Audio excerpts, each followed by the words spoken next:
Assalamualaikum warahmatullahi wabarakatuh. Saya di sini ingin membuat video ulangan tengah semester. Perkenalkan, nama saya Dinar dengan NIM 250930811023 dari manajemen kelas B angkatan 2025. Oke, jadi di sini saya akan menjelaskan tentang penggunaan kalimat. Penggunaan kalimat yang baik sangat penting agar pesan atau informasi yang ingin disampaikan dapat diterima dengan jelas dan tidak menimbulkan salah tafsir. Dasar-dasar kalimat. Secara umum, kalimat adalah satuan bahasa berupa kata atau rangkaian kata yang dapat berdiri sendiri dan menyatakan makna yang lengkap. Unsur-unsur kalimat efektif. Sebuah kalimat dianggap efektif jika ciri-ciri berikut yang biasanya mencakup unsur inti. Subjek, bagian kalimat yang menjadi pokok pembicaraan. Predikat, bagian kalimat yang menjelaskan subjek, biasanya berupa kata kerja verbal atau kata sifat adjektif atau biasa disebut dengan adjektiva. Objek, bagian kalimat yang dikenal pekerjaan oleh subjek, biasanya hadir setelah predikat. Transitif, keterangan, bagian kalimat yang menerangkan tempat, waktu, cara, dan tujuan. Contoh, ayah, subjek. Ayah subjek, membaca predikat, koran objek, di teras keterangan. Syarat kalimat efektif. Untuk memastikan kalimat yang Anda gunakan efektif, perhatikan beberapa syarat utama berikut. 1. Kesatuan gagasan, kepaduan. Kalimat hanya mengandung satu ide atau gagasan utama. Hindari menumpuk terlalu banyak informasi dalam satu kalimat yang panjang, tidak efektif.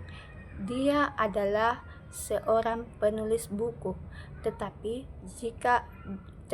juga seorang ahli teknologi informasi yang mendirikan perusahaan rintisan. Terlalu padat, efektif. Dia adalah seorang penulis buku.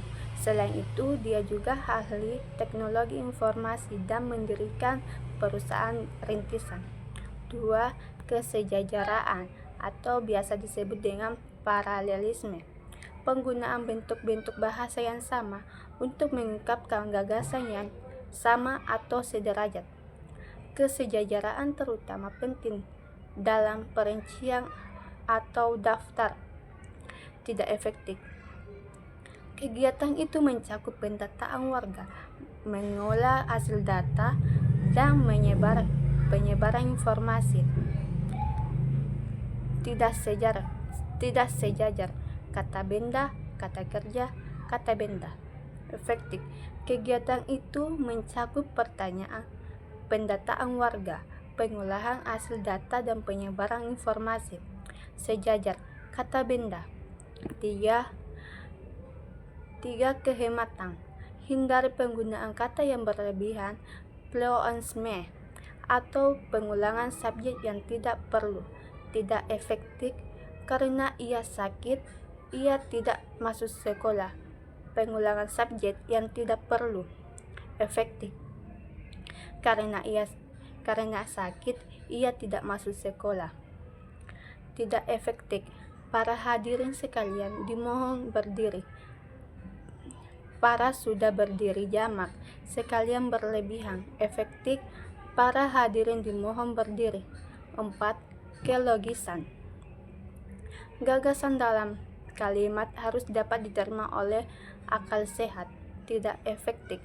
Waktu dan tempat kami persilahkan. Yang dipersilahkan adalah orang, bukan waktu dan tempat. Efektif. Kepada Bapak dan Ibu Kepala Sekolah, waktu dan tempat kami persilahkan. Atau kepada Bapak dan Ibu Kepala Sekolah kami persilahkan.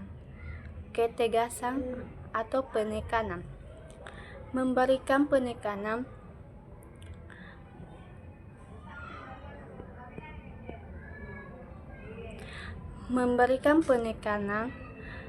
Yang dianggap paling penting ini biasa dilakukan dengan meletakkan bagian yang dipentingkan di awal kalimat, menggunakan partikel penegas seperti la atau pun. Contoh penekanan, bukan uang yang kami butuhkan, melainkan komitmen.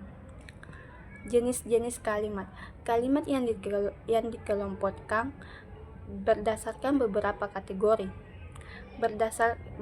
Berdasarkan jumlah kausa, struktur kalimat tunggal hanya terdiri dari satu klausa, yaitu satu subjek atau predikat. Kucing itu tidur. Kalimat majemut terdiri dari dua klausa atau lebih. Majemut setara. Klausa-klausa memiliki kedudukan yang sama, dihubungkan oleh konjungsi seperti dan atau tetapi.